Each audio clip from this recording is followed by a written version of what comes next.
Good morning, everyone, and welcome to Celebration Sunday. This day, we have a lot to celebrate, and we are glad that you have joined us for church. I'm Reverend Howard Dana, and I'm the senior minister here at First Parish in Concord. It is Celebration Sunday, and the theme for our campaign this year is Here Together, Never Alone.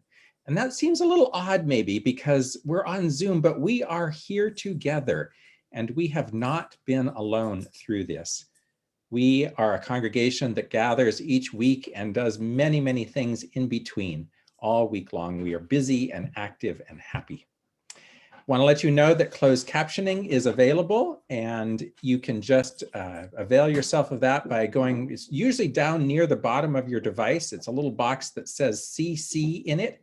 If you press that, it'll give you some options so you can read the transcript of this service while it's happening. So anyone who is hard of hearing and would be that would help, please turn that on. Also, YouTube is where we're streaming live as well. You can watch it on YouTube always, or even better yet, you can go back and watch a service later if you'd like to see it again, or one you missed, or even best, let a friend or a family member know about it, and you can direct them there and they can see all of our services. There's lots of folks here this morning who are helping do the service today. I'll just run through my screen. Sarah Burns is here. Not Sarah Burns, Sarah Ritchie. Sarah Ritchie is here on tech. Good morning, Sarah. Good morning. It's good to be with you today. Adrian Betancourt is here. Hi, happy crocuses and snowdrop peeping day. And Eric Hunicke is here. Good morning. Wonderful to be with you on this sunny Sunday. And Beth Norton. Good morning, everyone. It's great to be together. Jade Sylvan's in the house. Howdy, friends. And Dawn Van Patten. Good morning, everyone. I'm looking forward to celebrating with you this Sunday. And Reverend Liz Weber is on vacation this week, and Reverend Amy Friedman is here. Good morning. We were playing with our sense of perception this morning. So here is an unlit chalice and the lit chalice. We are excited to celebrate with you. I love it. It is low tech on high tech. Fantastic. Welcome, everyone, wherever you have gathered from. We are glad that you are in worship with us today. Our call to worship comes from my friend and colleague, Kathleen McTeague. She says, "Into this home we bring our hunger for awakening. We bring compassionate hearts and a will toward justice. Into this home we bring the courage to walk on after hard losses. Into this home we bring our joy and gratitude for ordinary blessings. By our gathering we bless this place, its shelter. In its shelter we know ourselves blessed." Let us worship together. And Jade is going to have us light our chalices. Hello, friends. As Unitarian Universalists, one of our rituals is the lighting of the chalice at the beginning of our ceremony. The flame represents our connection to one another, as this flame represents your flame, represents all flames. So if you have a candle or a chalice nearby, I invite you to light it with me. And please join us in reciting our chalice lighting response. O flame of our faith, open our hearts and fill our bodies and souls with persistent strength. Enliven our spirits and engage us deeply in this life of ours, this sacred, essential moment now. And now, as you know, we are in the middle of our annual pledge campaign. And we've been allowing members to speak to their experience of the congregation and why they pledge. And today we're going to hear from Jeff Brainerd. Jeff, take it away. Good morning, everyone. My name is Jeff Brainerd. And as we embark on our annual pledge campaign, I wanted to share a little bit about what's on my mind. I know I don't have to tell anybody here this, but this has been such an unprecedented and challenging year. And it's no less true for all of us here at church. As great as our online services are, For me, and I suspect others of you as well, there's just no substitute for all of us sitting in the pews of our beautiful meeting house, experiencing the service together. Well, I'm not just here to yearn for something we lost and haven't yet regained. What's on my mind is the amazing effort and work of so many people that make up this community. Folks who have consistently gone above and beyond, working on behalf of something bigger than themselves. Work for the good of the church, for our children, and for others that need our help. I am humbled by those who have stepped up as heroes during this time. For example, you might not really know this, but RE is alive and well, and there's true innovative programming happening right now.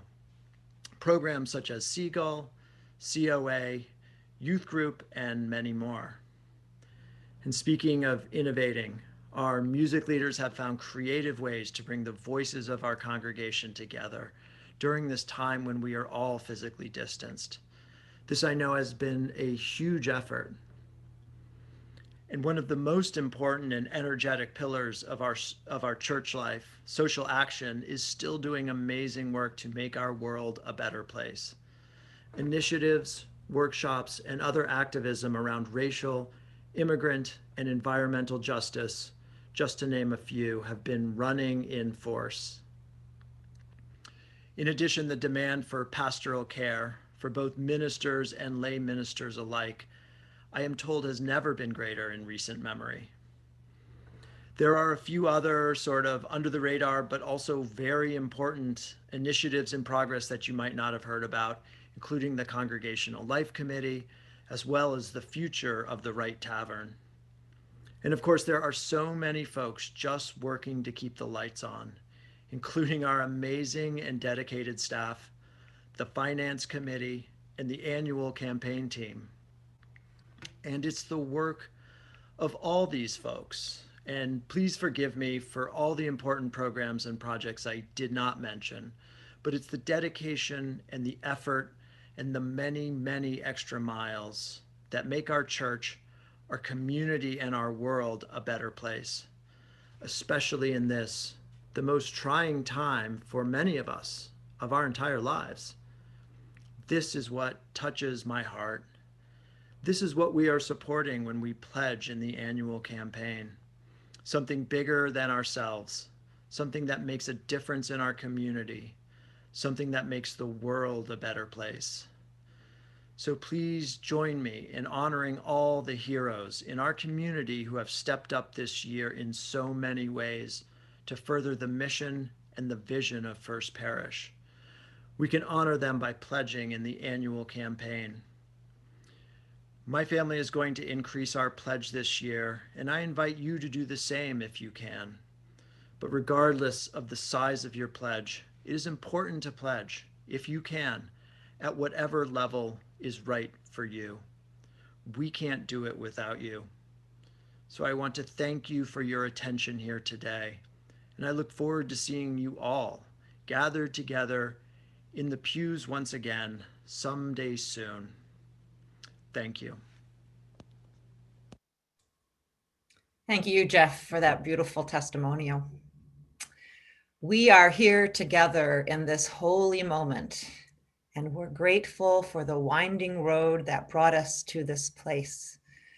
Our choir, our First Parish choir, sang that to one another at our last rehearsal gathered physically together, and we have sung it at every rehearsal online since then. And this morning, all of our choirs have worked together to sing that same song, and we invite you to join us. My thanks to Brendan and Anderson and all of our singers who worked together to make this opening hymn possible. So please join us in We Are Here Together.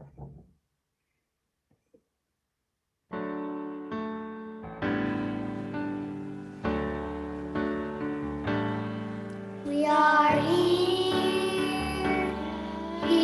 together in this holy moment, and we're grateful for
Oh, thank you, Beth and Brendan and Anderson and all the choirs that made that beautiful rendition of that anthem possible today. I remember the first Sunday I was with all of you, we sang that song and I cried because I said, oh, I'm here with all of you in this community. We are here together in this moment. But the reality is we are a religious community that has joined together always, in all moments, not just on Sunday morning during our services, but in the many groups, activities, and initiatives that First Parish in Concord takes on and that we can choose to be a part of. It's hard, like Jeff was trying to do, it's hard to acknowledge all the different groups, all the aspects of our ministry in a simple sentence, or even if we had a long list, it doesn't capture all the facets of who we are as First Parish in Concord. And so one of the ways that we try to do that on Celebration Sunday is through a banner parade. You remember banner parades when different groups of our congregation would come marching down the aisles, carrying different banners, trying to represent an aspect of our collective life that meant something to them, a way of reminding ourselves of all the many things that we are together. Well, thanks to Miley Houlihan, we have some fantastic photos of 2019. And thank you so much to her. We'll be able to have a virtual banner parade now. And, you know, because we're online, we could sprinkle in a few photos from 2020 also. And I want to acknowledge that in that banner parade, you will see Patrick Everett, who has died during this time. But he is still part of our community. We are here together, not only with the people who are still alive, not only with the groups that carry on, but some groups that have changed over time. Some people who we remember who are part of this continual stream of this religious community.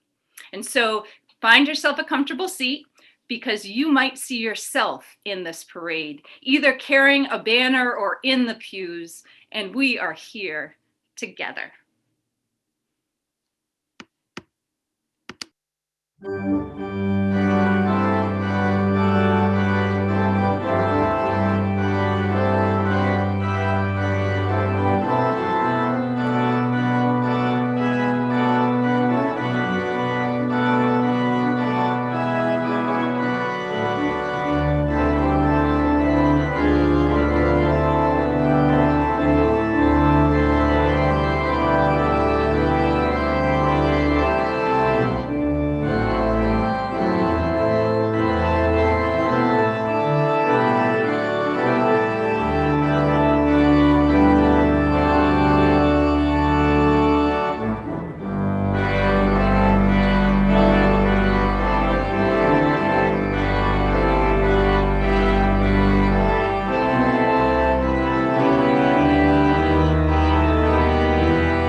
What a wonderful way to be back together in that congregation and to hear applause, actual applause. We've been on so many Zoom things where we go like this, which is great, but it's really nice to hear that.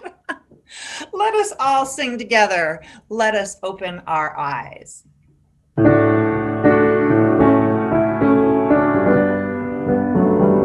Let us open our eyes to see what is beautiful. Let us open our minds to seek what is true. Let us open our heart to love one another. And may we walk in peace.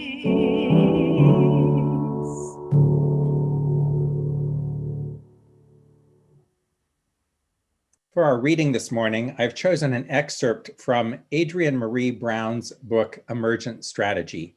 Adrienne Maree Brown is one of the young, new, interesting voices in organizational development. And these are her words. So she's talking about adaptation in this reading.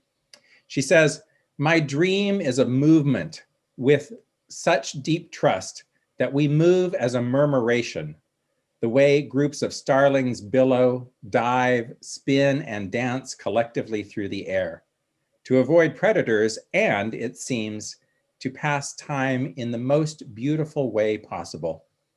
When fish move in this way, they are shoaling. When bees and other insects move in this way, they are swarming. I love all the words for this activity," she writes. "Here's how it works in a murmuration, or shoal, or swarm. Each creature is tuned into its neighbors, the creatures right around it in the formation. This might be the birds on either side, or the 6 fish in each direction. There's a right relationship, a right distance between them. Too close and they crash, too far away and they can't feel the micro adaptations of the other bodies. Each creature is shifting direction, speed, and proximity based on the information of the other creatures' bodies." It has been quite the year for adaptation. We are just at the 1-year anniversary of the last service that we held in person. Any of you who were there remember that last Celebration Sunday happened and all those banners came into the church, and then Doug very dutifully hung them up on the balcony, and we never saw them because the very next week we were online. So we have been at this for a year. And what a year of change and growth, a year of heartache and struggle, but a year also of some real unexpected joys. And rather than me going on for 10 minutes about this, I thought it would be just much more interesting for you to hear from other staff members how they have adapted this year. And so we're going to go into gallery view here so that you can see us all. And I'll just have folks talk for a minute or two about the ways that they have adapted this year, what this year has brought out in them, how their work has changed, and most especially, where you, the congregation, have met them and amplified that work, and we have just carried on as a religious community. Adrienne, would you like to go first? What adaptations have you made this year? Yeah, for sure. So as Jeff was saying, the social action community really stepped up to the plate. I was only working for First Parish for a little over 2 months when we had to stop the in-person services. But fortunately, First Parish had given me a very warm and radical welcome. And so I already had a lot of relationships with people. But at first, for the 8 groups of our social action community, it seemed like we had been robbed of most all of our tools for doing social justice. We wouldn't have posters in the entryway to publicize our events.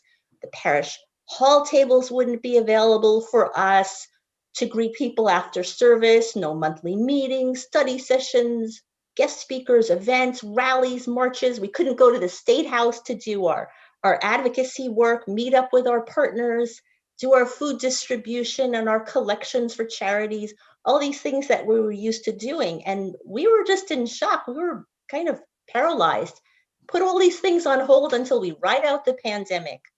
But over the course of the year, we actually overcame all of these challenges. And that triumph was amazing. It was unforeseen. I did not foresee it. So right after we closed the church building, staff really helped each other master their technology, set up our Zoom accounts, and I was able to start offering some alternatives. But I was so overjoyed to see how they went for the challenge and they adapted. And every time I saw one person or one group come up with a creative substitute for what we used to do in person, I would share it with all of the rest of the groups. So just one of a great many examples, our UU the Vote volunteers adapted in so many ways within just a few weeks of the closing of the church. For instance, they developed some brand new and amazing online programming, and then they created a PowerPoint presentation about it. And then they knocked on the doors of all of the other social action groups and asked, can we come and do that presentation? And so they kind of took the show on the road. It was a road show. So this was a success that I shared widely. And then I've watched many of the other social action groups embrace this idea. And now the other groups are all knocking on each other's meeting doors, and they're greeted very warmly. They're just embraced. And the groups are abandoning their isolated silos left and right and coming together maybe in ways that we didn't have before Zoom. So there's a lot to celebrate. Thanks. That's fantastic. And Jade, you interviewed and signed up for an in-person internship, and then lo and behold, not one bit of it's going to be in person. How have you adapted this year?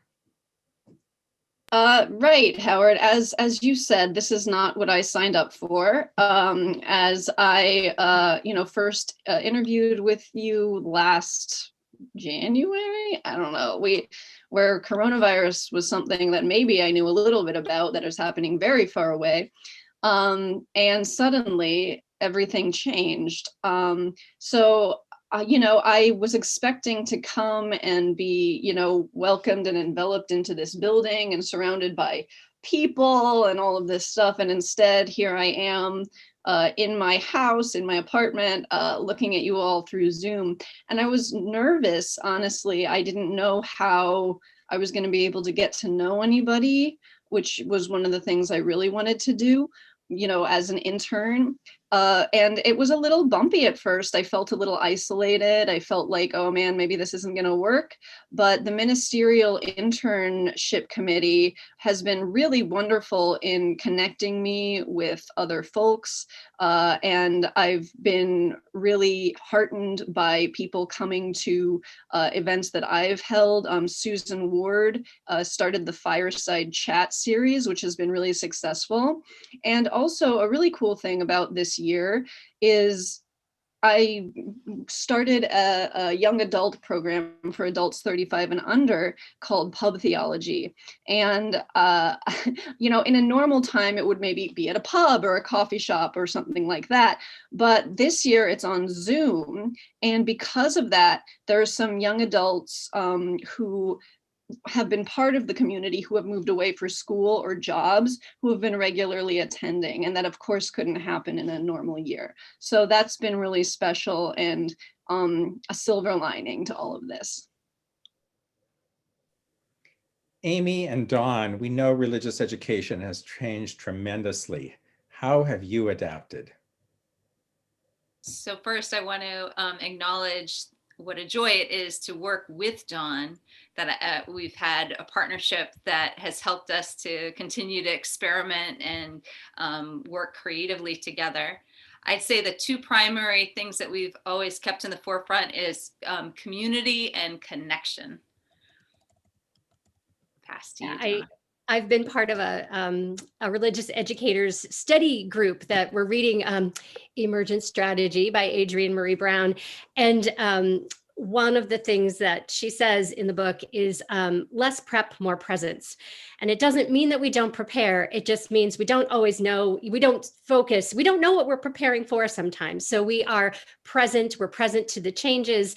And I think just like those birds and the murmurations, we relieve one another when we're feeling tired. We take turns, and our volunteers who are running our wonderful Seagull program, they do that too. It's lovely, a lovely thing to see, adapting to this new world that we're in. It can be really exhausting. The junior youth group is something that didn't exist before COVID, which it's amazing to start new programs during this time. And it's wonderful to see how those young people are really kind of teaching us a lot about adapting to change. Sometimes we show up with a plan and we are taken in another direction by being present for one another. So that's been a beautiful outcome. And in case you're wondering why we keep talking about seagulls, it stands for Sexuality, Education, Awareness, and Growth through Unitarian Universalist Lifelong Learning. And yes, I did have it written down. And the reason why we have seagull instead of owl is because the UUA did not have resources for us to convert our program of sexuality education online. But we have the fabulous Laura Venesey, who is not only a trained owl leader, but a public health advocate and educator. And so she was able to help adapt our program online. So we were able to continue to support our kids in being their best selves and being in healthy relationships. And I just want to make one plug. The youth group whose service was canceled because of COVID 1 year ago at this time is going to be on March 21st. So you can support them. They're going to be preaching about universal connections. I hope you will come and support them because they have continued to connect online at this time. Thank you, Amy and Dawn, for all you've done to especially keep our families engaged. And Beth, we know that you had to adapt. I mean, you are using new skills you never knew existed. Oh, yes. I love that the image of the murmuration of starlings and the fish, and it's so true. And it brings to mind the musical idea of improvisation, that you have to have that same kind of connection to be able to improvise. And boy, that's what we've been doing. Early on in this time, the phrase, "it's about connection and not perfection," came to me and has been really our guiding principle, both as a staff and as a music ministry through this time. The most important thing is for us to stay connected and see what comes of it. It has been, as you said, Howard, a time of intense learning for me. First of all, just how to deal with music and Zoom, who do not play well together, how to fool Zoom. There are musicians all over the place learning how to fool Zoom, and we've been working on that. How to do audio mixing, video editing, and how, as a leader, this has been a growing edge for me, to invite people into my learning and not have all the answers, because guess what? We don't, and we never do, but really now is a time that just learning how to invite everyone into my learning makes it exciting. And our choirs and our music staff have just stepped up to do that. The First Parish Choir, who are continuing to meet every Wednesday night, they met during July when I took a break. That connection is so important for people. And we sing along, and we've learned some new music, and we're working on fooling Zoom, and people are sending recordings of their voices over the wires to combine, and being so vulnerable in many ways. I tell the choir, it's like I'm receiving a special gift every time I hear their voice. I mean, it's a real gift. Anderson and Brendan, who also was hired for a job that was in person. And guess what? He's never met the people that he's working with in person. And yet both of these leaders are coming together with our youth and our children and meeting them where they are on Zoom and creating this community and making music and making that video that we saw early in the service. And Eric, who has worked so thoughtfully to stretch and to bring that organ music to us every Sunday, to give us that, that has kept us connected to that building that we left behind. And then I have to say, I love being in this flock of starlings that is the First Parish staff. You know, I'm just going to we should get a little t-shirt because we do. That's what we do. We are working together and we're improvising and riffing off of one another. And, you know, some weeks one of us is having a tough time and others of us pick up the slack. And I am so thankful for this staff, both the staff that you're seeing on the screen here and our administrative staff and, you know, the people, as Jeff said, who are keeping the lights on. This is a remarkable, remarkable community, and I am so grateful for it. I too am grateful for each of you, and I'm so grateful for all of the lay leaders as well. There are so many people at First Parish that just care deeply about it. It is your church, and we know that. We are so glad to work with you. We welcome your ideas. We welcome your vulnerabilities. We welcome all of it. I think that we will emerge from this 18 months or so with a much deeper knowledge of ourselves, a much deeper sense of community, and an intimacy and a vulnerability that will be so good for us. In some ways, I know our congregation has helped other people just get through this. It has helped me just get through this, and I am so grateful to it for that. We have a reflection question for you. We'd like to have you put a few words into the chat. In this year of adaptation, what do you celebrate about First Parish? Take a moment, write something in the chat. I'll read a few of them after a little bit.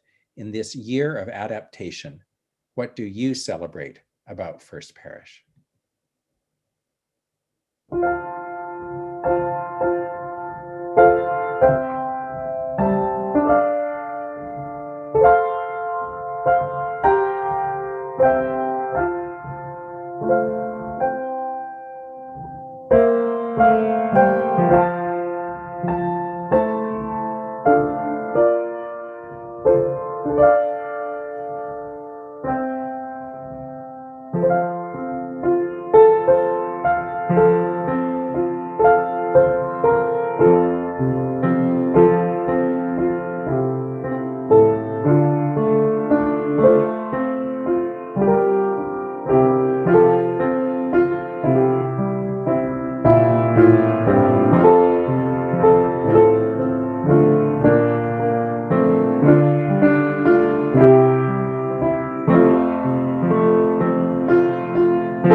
So there are over 50, now 57, 58 here. So I'll just read a few of them. You know, you can always read through them on your own in the chat as well. This is a wonderful list. These are the things you appreciate: home, precious connection, community, the Sunday services and the choir rehearsals, friends, kindness and vulnerability, enduring connections, music in all forms, resilience. Our connections survived the virus, steadiness. Some repeats in here: constancy in an ever-changing world, Bible study, that we continue to gather. The Spirit hasn't changed, it has grown stronger. Willingness to take emotional risk and to make connection, ongoing support and solidarity, still meeting wonderful people, consistency in an uncertain world. It goes on and on. Our warm hearts, so many more. Take a chance, when you get a chance, look at these. They're really, really wonderful. Let us now enjoy another piece of music.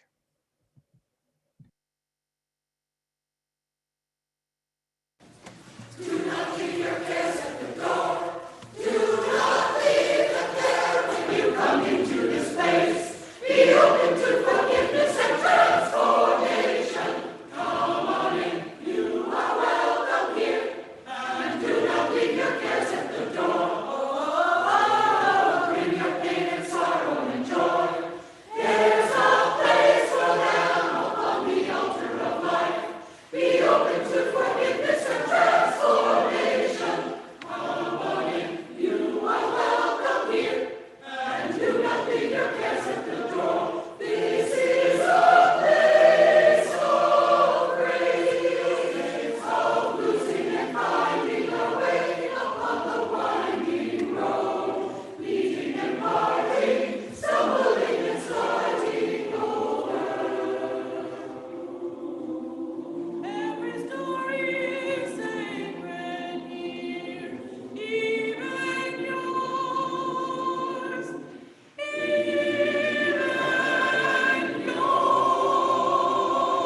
Every Sunday we come together to grieve with one another when individuals in our community are faced with sorrows, and to celebrate with one another when we are faced with joys.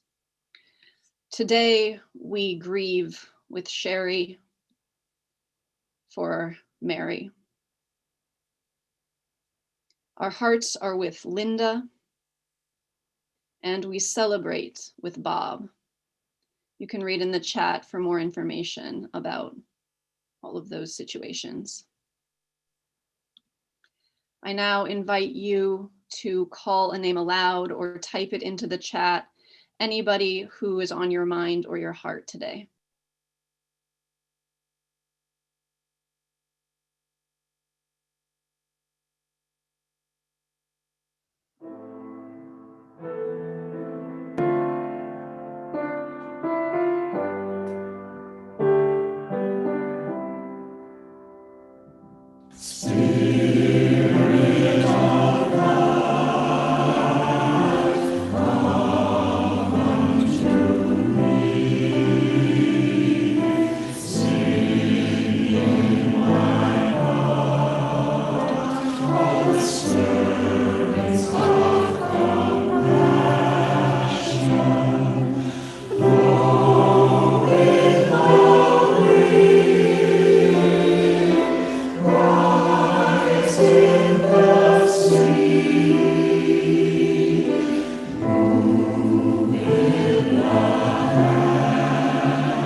Will you pray with me?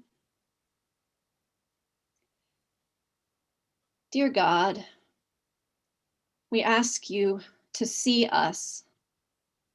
We ask you to witness our grief that has not felt the release of wailing in a room with other wailings, that has not felt the comfort of a loving touch. Our joy that has stagnated without the clink of glasses and the embrace of friends and family. Dear universe, we pray that you have perceived us, that even when we've suffered alone, even when we've been forced to be our own witnesses, unfairly, cruelly even, that it has counted, that we have been seen. Dear great consciousness, we pray that we may see a time when all of this pathos held so inadequately sees cathartic release, that we may cry together, feeling the air move with our loved ones' bodies heaves, that we may laugh together, feeling the air move with our loved ones' bodies heaves, that we may say, what a terrible year that was, as we embrace too tightly and too long.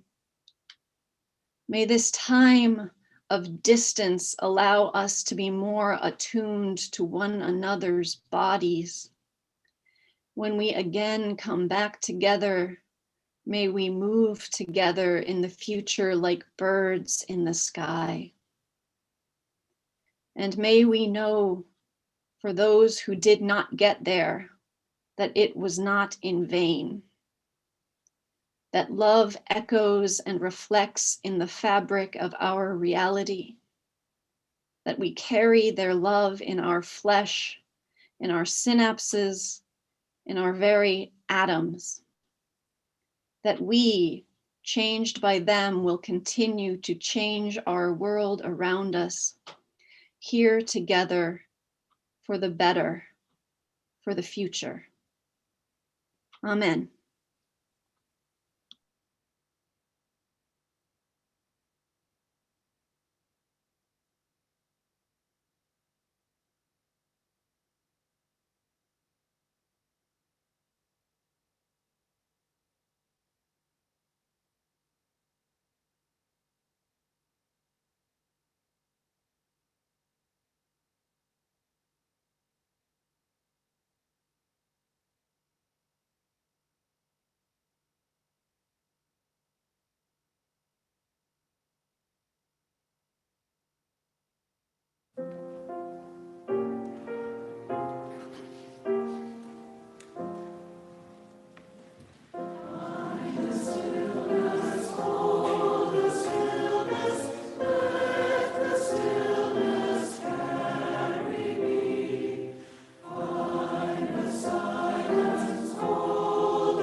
Now it's time to learn about our March Share the Plate recipient, which is Gaining Ground.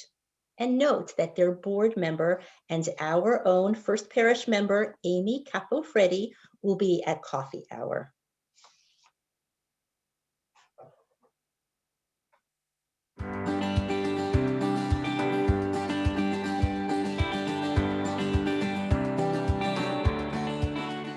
Gaining Ground grows organic produce for hunger relief with the help of volunteers of all ages and abilities. We grow food and we give it away to people who need it for free. The more we grow, the more we have to give away.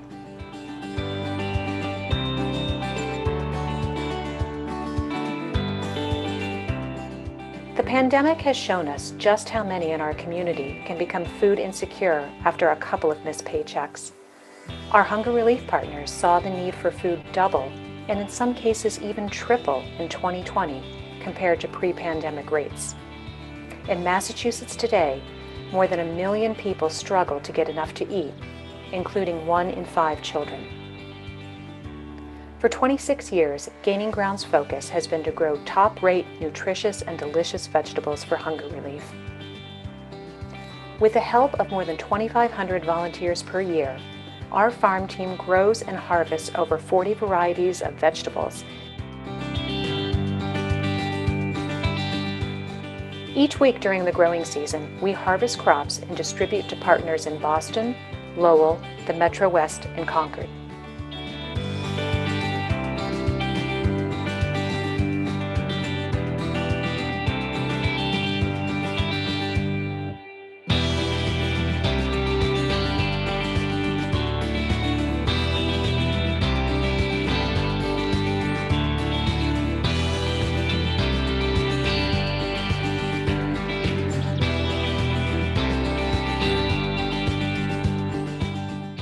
We'd love for you to get involved. Please visit our website to learn about volunteer opportunities.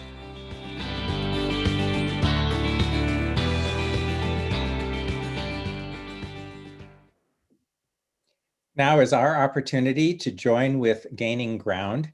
They are our Share the Plate recipient for the month of March, so we'll be splitting the offering each week in March with them.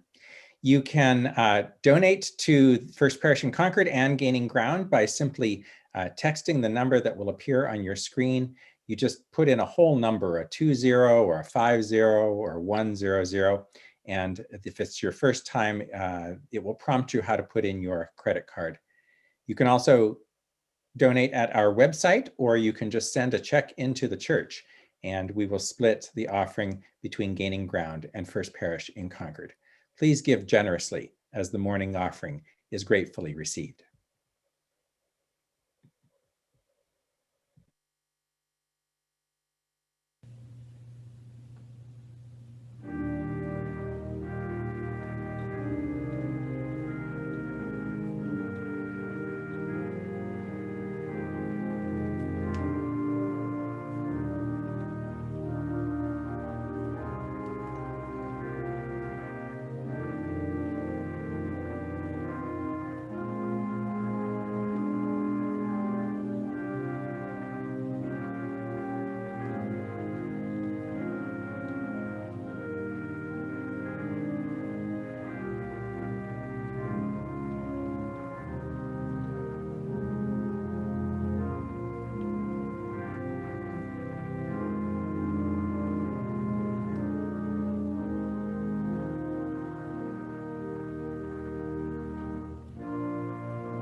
As we begin to close our service, I'd like to let you know about a few things that are going on.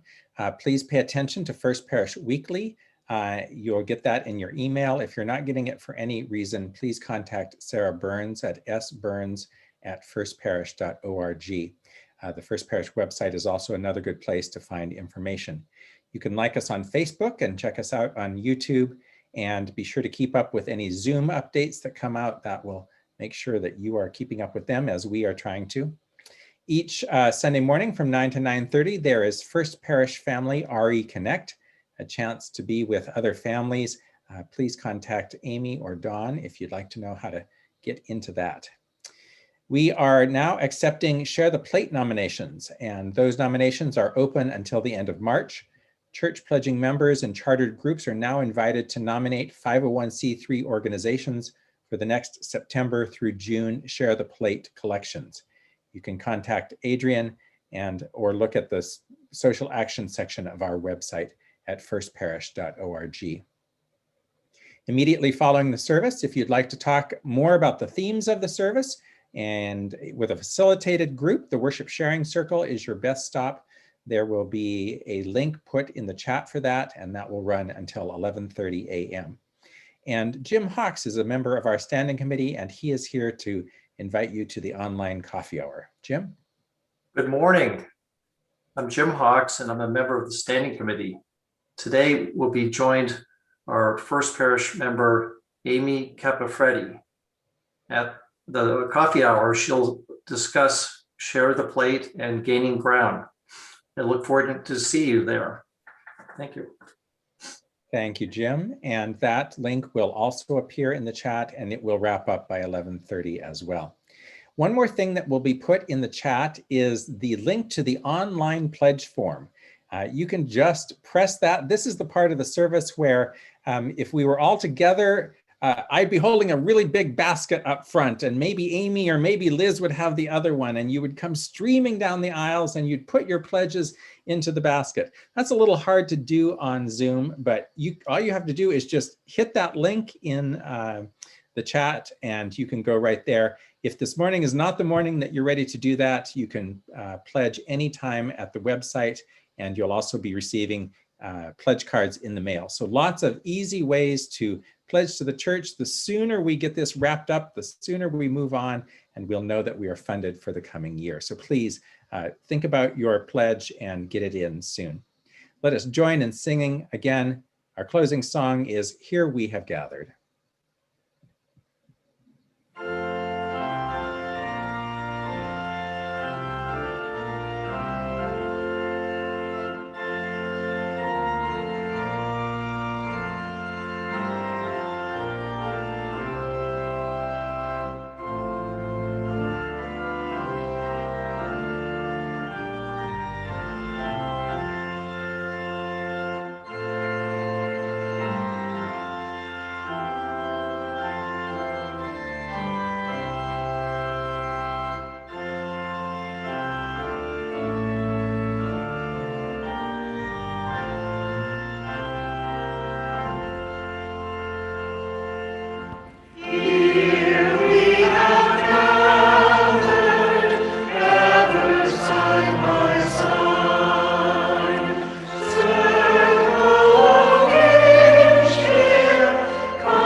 together, never alone. It is the theme for our pledge campaign, but it is so much more. It describes our congregation. It describes our love for one another. It describes our dedication to this fine old faith and our desire to walk with good people everywhere to make this world a better place. Please join in the First Parish benediction saying, "Go out into the world in peace, have courage, hold on to what is good, return to no person evil for evil, strengthen the faint-hearted, support the weak, help the suffering, honor all beings." Oh,